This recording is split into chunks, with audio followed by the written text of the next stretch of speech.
Greetings, everybody, and welcome to part 3 of my sermon series, The Visions of Dana Coverstone. I can see that last week this sermon generated quite a bit of views on my YouTube channel. And so I know that there's a lot of Christians out there across denominations who are definitely interested in Dana Coverstone's vision. So during the last 2 weeks, I've been talking about Dana Coverstone and his visions. That one little vision he posted on June 25th, how ultimately has generated so much discussion and it has gone viral. And Christians from across denominations all have something to say about his dreams and visions. Now, last week, I shared 3 of his follow-up major dreams and visions in great detail as to what he has seen. And today, I'm going to share visions 4, 5, and 6. So let's begin.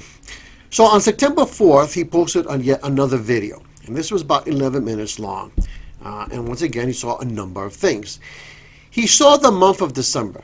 Once again, he saw a hand and that finger underlying the month of December. And then he also saw the month of January 2021. Once again, he saw the hand and the finger, and they were underlying. He was underlying the month of January. And these are the things he saw for these next 2 months. He saw long food lines. People were trying to get food, and there were long lines across this nation.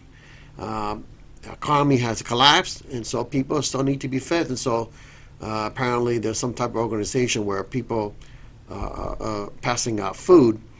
He also saw cargo ships on ports, and they were not moving. They were not bringing in cargo, and they were not transporting cargo whatsoever. Everything was at a standstill, not only for this nation, but worldwide. In fact, he also saw the Baltic dry index was completely dead. Now, this is a measurement about raw goods being transported across the world and the demand for these raw goods. And it turns out there was no demand. If there's no demand, then nothing is getting transported across the world. Our economies are going to be at a standstill, according to these visions. Also, there was no Christmas lights or display. People are not celebrating Christmas this particular year. Everybody, in fact, was just sad. A sense of doom and gloom and sadness over the land because of everything that was going on in this nation. So nobody was definitely in the mood to celebrate Christmas. No one could afford to celebrate Christmas this year. Many, in fact, had not only a sad look, but they also had a dazed and confused look, like in a state of shock, trying to process everything that had taken place in this nation, and completely at loss, and trying to make sense of everything that was going on in our nation. However, on the other hand, Christians, they were hopeful and cheerful in spite of everything that was going on in this nation. They were the only ones offering hope. They were the only ones offering light and encouraging words to those who are lost, dark, depressed, and full of anxiety.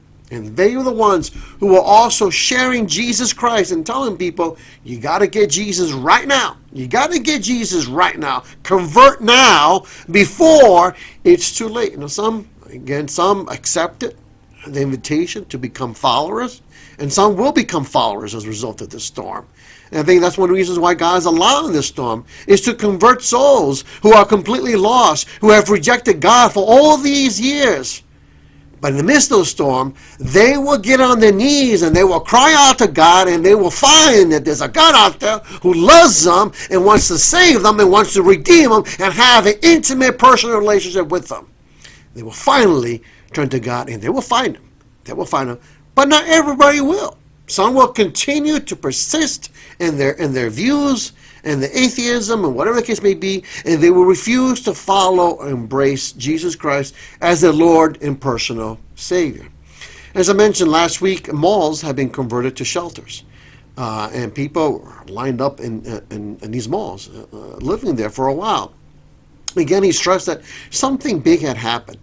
There was some type of a national emergency that our nation was facing. This is separate from the election. Something else was going on. And again, he doesn't know, but again, this was leading to long food lines, our economy at a standstill, people living in shelters for a while. He also saw this. He saw people who were wearing coats inside their homes. The indication is that electricity might be gone for some in this nation, gas be gone, so power be gone for some people. And in fact, you also saw people were looking out their windows, concerned, wondering what was going on, probably not feeling safe with everything that's going on in this nation. And so they were looking out the windows to see what might be happening out there. You also saw this headline, which confirms why people were wearing coats in their homes. Nationwide outages plague the Southwest. So it appears it's not something that's nationwide, but a section of the country was experiencing outages in this nation. And they also saw this headline. Americans don't know whom to blame for darkness. So whatever caused it, no one really knew what caused this darkness, but there was a blackout. And this blackout extended not only to the Southwest, but extended all the way to the north of our country, and it reached all the way to parts of Canada as well. What parts, it's not very clear, but it was something that was affecting North America and, of course, our nation. He also saw that depression, like as of the Great Depression, was personified. It took on identity of a creature. And so there was depression in our nation, economic depression in our nation. And he also saw this headline: market crashes, yields being lost. So it looks like the market will suffer something in October and as well as the months of December and January, and to the point where at one point it's going to completely crash, just like it did during the Great Depression in the 1930s. And again, Christians continue to share the gospel in the midst of all this, in the midst of all this bad news, depression, collapse of our nation, collapse from a political point of view, civil point of view, economic point of view. Despite it all, they were sharing Jesus Christ with us, trying to get, offering hope to those who had no hope. And the white figure, namely Jesus, said this: brace yourself on my word and promises, the promises that are found in his word, and do not rely on your own strength. In other words, if we try to rely on our own strength, we're going to fail miserably, and we're going to lose hope, and we're going to despair and get depressed. And God says, don't look at what you see. Just continue to focus on me, focus on my promises, and I'm going to get you through this storm. I'm going to get you through the storm. And as I mentioned last week, I'm the one who's going to put an end to this storm. So that concludes that dream, that video. And then I'm going to go out of sequence in terms of the chronological approach I've been taking thus far. Because I want to save the other one he had earlier in September for the last one. So then on September 22nd, he posted this video, about 7 minutes long. And this one was more like a parable. It was just full of imagery and symbolism. And I think it's ultimately very positive. And he also said that this was not a dream. This is something he experienced while he was awake. So this is a vision, okay? And this is what he saw when he was gathered with his family one day out of the blue. Just happened out of the blue. And he saw this skinny and sickly old woman. She was in really bad shape. She was practically bones. That's how bad shape she was. She was practically dying. And then she saw this male hospital worker who suddenly came.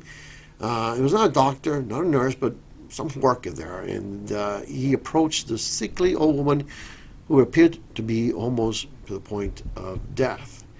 And then he went ahead and he picked her up very carefully, very tenderly, picked her up and placed her head right on his chest.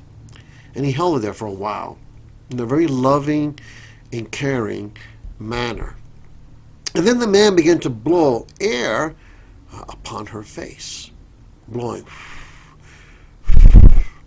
trying to breathe life into her. And then at one point he took one of her hands, and again it was completely skinny and not full of life. And when he squeezed her hand, suddenly life and color began to return to that hand. And then he also saw that this sickly old woman suddenly became young and started to become healthy again. She was coming back to life.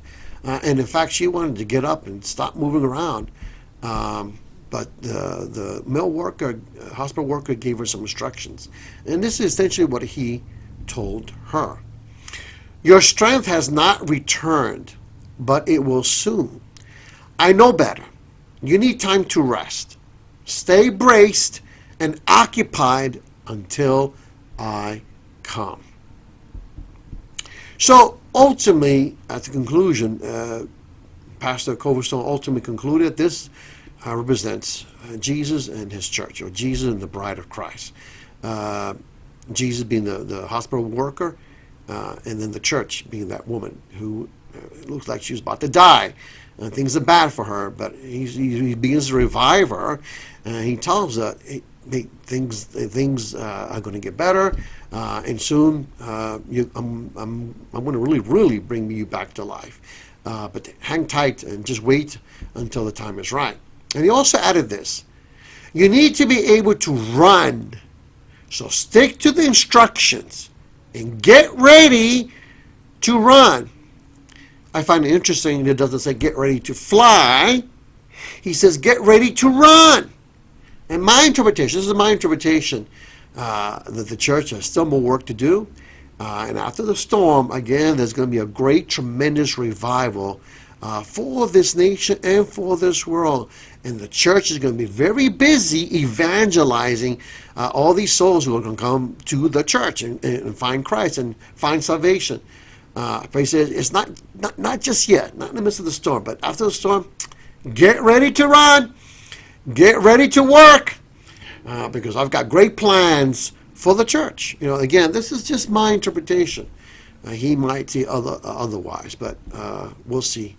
We'll see what's going to happen. And again, I also believe the church will be involved in the greatest restoration that this world has ever seen. Not just in ancient Israel, in the Old Testament, God talked a lot about the restoration of Israel. But now I think there's the restoration not only for America, but for the world at large. And then he had this dream he posted, vision he posted on September 18. And this was about 13 minutes long. And it's full of symbolism, and it's a little bit dark and gloomy. And this is known as the Lady Liberty dream that he had. So the dream begins where he sees Lady Liberty. Her torch is shining proudly for the world, and then suddenly dark clouds began to gather. A storm began to gather, and soon the ferocious storm broke out. And he said it was more like a hurricane there in the harbor. And Lady Liberty was being bombarded with these huge waves. And then suddenly he saw these boats, small boats, who began to attack Lady Liberty. They were determined to see her destroyed, defeated. So they began to attack her with these ropes, trying to knock her out. And she fought bravely to try to stay afloat. She was concerned about she was holding a hand, the Declaration of Independence. She was trying to hold on to that torch and fighting against the waves and fighting against those boats that were trying to knock her off her pedestal. But the boats, they continued to attack her. They didn't care. They were just determined to bring her down no matter what the cost was. And again, she tried her very best, trying to hang on there, fighting bravely, but her attacks were just getting stronger and stronger, and she couldn't defeat it, and she was staggering and falling into the water. And at one point, she was so severely damaged that she almost began to sink there at the harbor, and the boats continued to attack her. In fact, one boat even rammed her. And when he rammed her over, that really knocked her, and she began to fall, she began to drown. And then as she's kind of drowning, trying to hang on for her life, the boat then took one good aim for her face and rammed her face altogether. When he rammed her face, that was it. That's when she finally went down. And she began to sink there in the harbor. And she was ultimately defeated. And it was interesting that the boats there who were gathered to destroy her, bring her down, eventually those individuals in their boat, they were rewarded with silver coins. In other words, they're being paid to bring her down, and that's how they were rewarded. And of course, again, the symbolism I think it's kind of clear what this dream is all about. It's, ultimately our nation is going to collapse, and there are people, and this collapse is going to occur from within, and there are people who are being paid to bring her down, and they don't care. They don't care what happens to our nation, just as long as their opposing view does not prevail in this nation. That's all it comes down to. One side does not want the other side to prevail, and they're determined to bring it down, and they're prepared to bring it down no matter what the cost may be, just as long as the opposite view does not prevail in this nation. But again, it's very dark and very gloomy, and I don't want to end it with that, because what the Lord has shown me is not all dark and gloomy. Yes, I've seen a storm, and I mentioned this before. And for those who don't know, my first storm dream occurred in fall of 2008. It was a very powerful dream which I shared with my congregation repeatedly throughout the years. I didn't know what it represented. I think now it's becoming clear what it represents. But at the conclusion of that storm dream, it ended with the storm, and then suddenly, and the sun came out, and the sun was shining upon the city that I was witnessing all this stuff. And I saw this beautiful rainbow. It was in 3D, it was in color, and I knew in the dream that the world was going to enter into an era of peace unlike anything that we have ever witnessed before. And that's how the dream ended, in a very positive manner.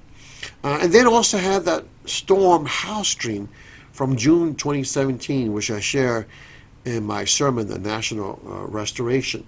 And in that dream, I saw myself in this mansion. It was a colonial mansion, 2-story. And I came to the conclusion that represents America.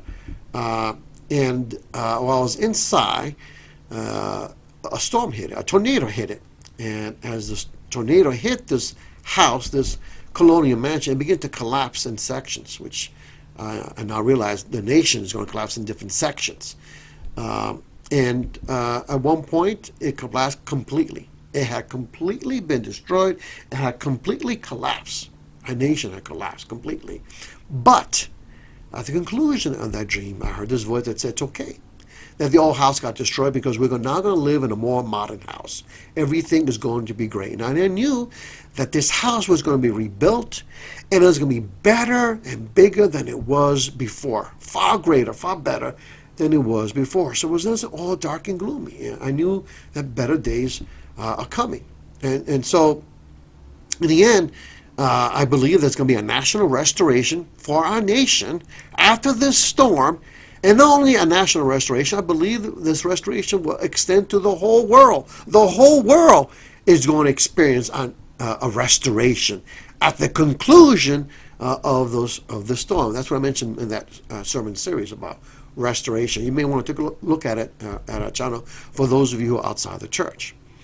And then finally, I want to end it with this, something positive, something that coincides a lot with what Dana Coverstone is saying and sharing, but it has a different message towards the end. And this is the dream that my son, Christian, had on October the 1st, 2020, recently, about 4 days ago. And for those of you who don't know, those of you outside the church, my boy, ever since he was a little boy, he's been having dreams and visions and mystical experiences. When he finally was able to learn how to speak in full sentence, he began to share about some of the things he was seeing. And he was even surprised that we were not seeing or experiencing the same things that he was seeing and experiencing. To him, this was normal. And I've never shared this with the church in all these years until this year, when his prophetic messages took on more importance, and something not personal, but something for the world, or something for America. And so that's when I finally began to share some of the things he was experiencing. It was this year. But all these years I've kept it to myself. I kept it as a secret until the time was right to share. So on October 1st, he had this dream in the early morning hours. The dream takes place, the setting of the dream takes place either late fall or winter. And the reason why I say this is because there was snow, it was snowing, and there was ice on the ground. And we were by the church area. In fact, we, the family, we were walking right by the church. We were going towards the church. And we were at this spot in the dream. We suddenly heard this commotion, and we turned around, and we saw something at the back of the street. In fact, it was a hill. In real life, there's not a hill, but in the dream, there was a hill, a steep hill, and it was frozen. It was ice. And then we saw this big and giant truck, a trailer, a semi-trailer, heading our way. And it was speeding down this hill. And there was an American flag on this semi-truck. Again, it was speeding down this hill. And when it got to the bottom of the hill, suddenly it lost control. And the semi just flew, I mean, literally flew into the air, and then it crashed. It crashed right there, right here, near the entrance of the parking lot. The front section of the truck was right here, and then the main body of the truck was in the street. And it was pretty bad shape. However, and it also had flipped over. However, even though it had flipped over, even though it had crashed, the main body was still intact. So mainly the main thing of this issue of this truck had just flipped over. And sometime after they flipped over, the fire truck, the police, the ambulance, they all arrived in great numbers. They all arrived to begin their rescue operation. When they got there, they were shocked and surprised to discover that there was no driver in this semi-truck. No driver at all. In fact, they were really worried and surprised and wondering, where was the driver? Where was the driver? And they spent quite a bit of time trying to locate the driver, and there was no driver. And then they then tried to pick up this truck, not with any machines, but by hand. They all gathered around the truck to try to pick it up and set it right. And it turns out they were not successful. They were not able to pick up this truck, which had flipped over. And then, quite suddenly, in the midst of the storm, in the midst of the snow, suddenly it stopped. It ended. And not only that, but the sun came out, and the birds began to chirp. And all the snow completely melted. And in fact, it was warm. Suddenly it was quite warm. It was really nice, spring-like weather. And again, there was almost no more ice. And then suddenly, this great multitude of people came out from the park, from all the areas, from the neighborhood. They all came out in great number. And then they, along with the civil servants who were still there, they then supernaturally picked up this semi-trailer. And they set it straight, set it right. It was still intact. And after they had picked up this semi-trailer, everybody, including the civil authorities, everybody headed straight to the church. And everybody went inside the church, and the dream came to an end. So, turns out that this dream is full of symbolism. And after he told me this dream, I said to him, you know, it didn't take long. I said to him, you know what, I have an interpretation of this dream. Do you have an interpretation? He said, yes. I said, okay, don't tell me your interpretation. I'm going to tell you my interpretation. After I tell him my interpretation, you know, let me know if it agrees with what you feel this dream represents. And sure enough, after I told him everything, what I thought it meant, he agreed with me 100%. Yes, Dad, that's exactly what I concluded as well. So let me give you our interpretation of this dream, broken down to the different symbols. So the snowstorm, I think, represents the timing of the events when these things will take place, right? Late fall, straight into the next year, into winter. The semi-truck, I think, represents America, our nation, mainly because the flag was on this truck, strong and big, but eventually it's going to crash. So, of course, the crash represents the collapse of our nation, the civil, political, and economic crash of our nation. And the fact it was going down this steep hill is going to happen quickly and suddenly, and without any warning. It happened so swiftly and without any warning, collapse of our nation. Now, the fact that there was no driver, I think, represents the fact that for a time, and I don't think this is going to drag on for years, just for a few months, I believe. For a time, there's not going to be a leader, a president in this nation running this country. There's not. There's not. And the fact that the civil servants were worried and preoccupied trying to find the driver, I think, represents the fact for our time we're going to all be worried. The fact there's not going to be any leader running this nation. And it continues as follows. The end of the snowstorm represents the end of the storm, and it might even take place early spring or so, and it might even take place based upon what I shared last week about Passover 2021. It might even take place on Passover 2021. This is my interpretation. Don't hold me to it. It may not happen that way, but this is my gut feeling about the whole thing.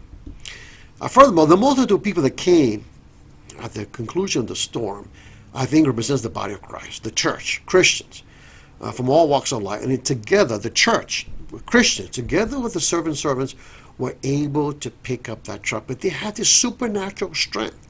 And I believe that represents God's strength. It's God who's going to help the church and the civil servants and the leaders in this nation to pick up our nation again. We're not going to be able to do this by ourselves, although we may try, like those civil servants tried at one point to pick up the truck. They were not successful. We're not going to be successful. We're not. But together with God and together with the body of Christ, together we're going to be able to pick up our nation again. And then finally, the fact that the conclusion, after they picked up the truck, everybody went to church, I think represents a spiritual renewal that's going to take place across this nation and across this world. Once the storm comes to an end, once it ends, a great renewal, a great revival, unlike anything that the world has ever experienced or seen before in its entire 2,000-year history. And so, I want to emphasize this, that, there's a possibility none of this is going to happen. Strong possibility, none of this is going to happen. But there's also another strong possibility that this all may happen. And if it does happen, and we're in the midst of the storm, and everything looks dark and gloomy, I want us to realize and understand this one thing, that the best days of our nation are not behind us. No, absolutely not. Then instead, the best days for our nation and for this world are ahead of us. Are ahead of us. The best days are yet to come for this nation and for this world. So we need to stay positive and continue to trust that God has a plan in the midst of the storm we might soon experience in this nation, in this world. Better days are coming for us. We got to hang in there tough, continue to believe and trust God, and share with others the hope that we have in Jesus Christ. Okay, the best days are ahead of us.